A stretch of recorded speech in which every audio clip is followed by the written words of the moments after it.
Sidang etik terkait dugaan pelanggaran yang dilakukan Ketua MK Anwar Usman saat memimpin sidang putusan gugatan terkait batas usia Capres-Cawapres masih berlangsung. Lantas, akankah hasil dari sidang etik ini mempengaruhi putusan MK dan jalan Gibran maju sebagai Cawapres di Pilpres?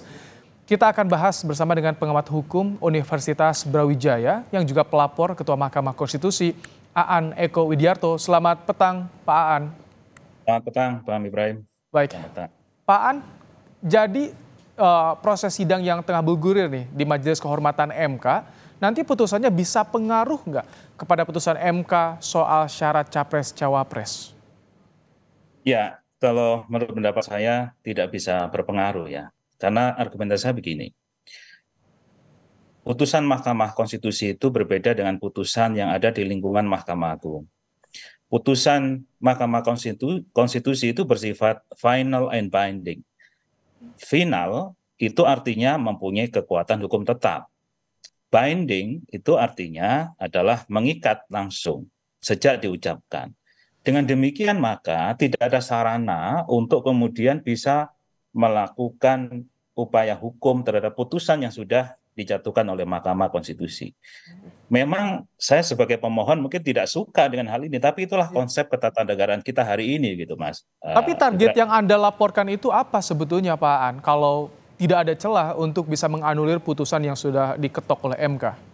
Ya, kami bukan partisan, sehingga kami tidak punya target secara praktis, siapa dilarang, siapa boleh, siapa yang didukung, siapa nggak didukung. Tapi kami dari para akademisi ingin menempatkan ini dalam konteks mengembalikan marwah Mahkamah Konstitusi. Kode etik dan kode perilaku hakim konstitusi itu dibentuk untuk menciptakan dua hal. Satu adalah integritas, integritas hakim. Yang kedua adalah dari sisi kepribadian hakim. Yang seperti apa? Tiga hal juga. Yang pertama adalah integritas hakim yang tidak tercela, hakim yang adil, hakim konstitusi yang negarawan.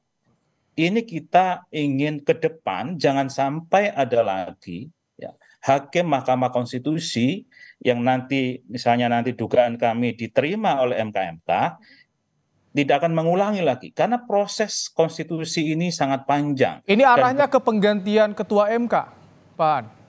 dalam permohonan kami ya, dalam permohonan kami menyebutkan ya, harus ada sanksi berat karena dugaannya juga berat dan efeknya sangat besar, ya harus diganti dan ini harus menjadi pelajaran bagi hakim MK yang lain.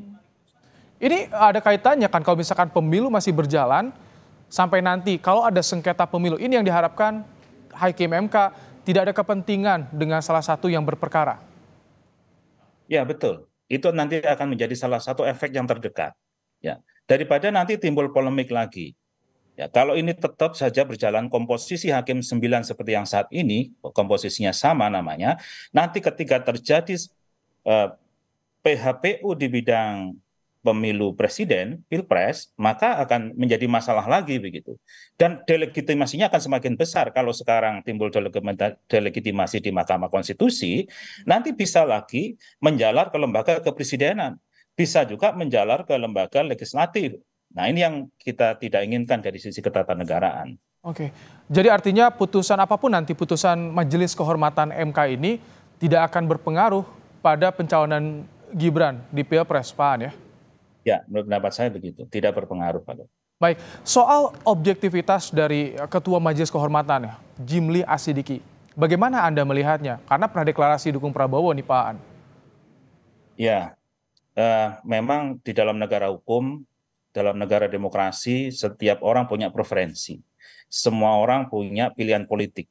Dan publik mungkin sudah tahu pilihan politik dari Prof. Jimli kemana.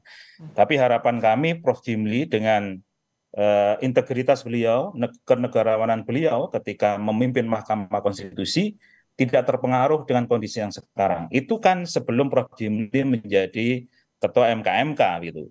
Semoga ketika menjadi ketua MK-MK ya komitmen-komitmen kemudian hubungan-hubungan yang sangat dekat dengan partai politik apalagi partai politiknya maju dalam konsentrasi Pilpres ini bisa beliau putus begitu. Oke. Kemudian yang berikutnya dua yang lain ya harapan kita besar ke dua anggota MK yang lain, sehingga kalau 1 lawan 2 ya seharusnya 2 yang masih. Pak Aan, kalau misalkan ini diputus sanksi berat, implikasinya pada tahapan Pilpres seperti apa, Pak Aan? Ya, sanksi berat itu kan kepada yang diadukan. Dalam ini adalah kepada Ketua Mahkamah Konstitusi. Sehingga kepada Pilpres itu kan kalau saya lihat terpengaruh itu putusannya.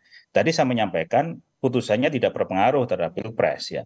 Sehingga kalau terjadi ada sanksi berat terhadap Ketua Mahkamah Konstitusi, ya sanksinya hanya kepada individualnya, individual Ketua Mahkamah Konstitusi. Dan harapannya justru nanti implikasinya bagus ke Pilpres ketika tidak ada komposisi hakim yang sama seperti saat ini. Komposisinya akan baru begitu untuk Pilpres nanti. Baik, terima kasih Pak Aan Eko Widiarto, pengamat hukum dari Universitas Brawijaya telah menyampaikan pandangannya dalam program Kompas Petang sore hari ini. Terima kasih Pak Aan.